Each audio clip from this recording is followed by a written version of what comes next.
السلام علیکم ډیر فرند. اکثر په ایگزامونو کې موږ سره دا څه کوېسچن راځي د لاجیکل ریزنینګ چې موږ ته وایي چې په دې حالي ځای کې موږ سره څه راځي.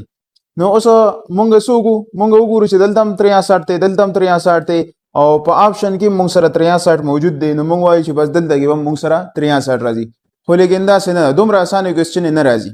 اوس په دې لپاره موږ لاجیک پوینټ کوو چې دلته کې موږ سره څه راځي. نو اوس که موږ وګورو دلته 23 دی، دلته 27 دی او دلته 31 دی. نو که موږ د 23 او 27 څه جمع منفي کو یا ضرب کو، موږ سره 31 داسې څه حل نه راوځي. دغسې که موږ دلته کې وګورو نو دلته کې موږ سره 63 دی، دلته 34 دی او دلته 23 دی. مطلب دا انسه غټه ده او دا دوه انسې موږ سره وړي دي. نو که چېرې موږ داسې وکړو چې موږ د 23 له په 2 کې ضرب ورکو نو دا موږ سره شي 46 او دې 46 سره زه 17 جمع کړم نو د دې نه ما سره راځي څه 63. نو مطلب دا دی اوس دا 17 ما سره کوم ځای نه راغی، دا 17 ما سره راغی د څه نه، د 34 د هاف نه. اوس دا 34 زه په 2 باندې ډیوایډ کړم نو د دې نه ما سره 17 راځي.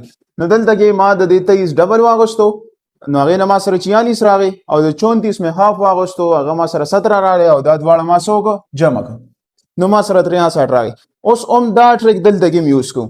د 27 به زه ډبل واخلم، د 27 ډبل چې زه واخلم هغه ما سره راشي 54 او د 18 چې کوم دی د دې به هاف واخلم نو د 18 هاف چې زه اخلم دا به زه په 2 باندې ډیوایډ کړم نو ما سره راغی 9.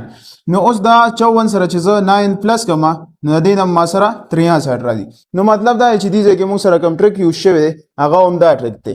دلته کې موږ سره 63 راغی او دلته کې سیم ټریک موږ یوز کړو، دلته کې موږ سره 63 راغی. نو اوس موږ دا خو په اسانه باندې پوینټ کولی شو. موږ به څه وکړو، د دې 31 به ډبل واخلو، 31 ملټیپلای بای 2. نو چې 31 زه په 2 کې ضرب ورکړم نو دې نه به راشي ما سره 62 او دلته کې ما سره 28 دی. د 28 چې زه هاف واخلم په 2 باندې ډیوایډ کړم نو ما سره به راشي 14. اوس دغه 14 به زه راواخلم او دا به زه 62 سره جمع کړم نو ما سره راغی 6 او دلته کې ما سره راغی 7. نو مطلب دا دی چې موږ سره په دې حالي ځای کې څه راځي 76 راځي او موږ سره په آپشن کې موجود دی آپشن نمبر سی 76.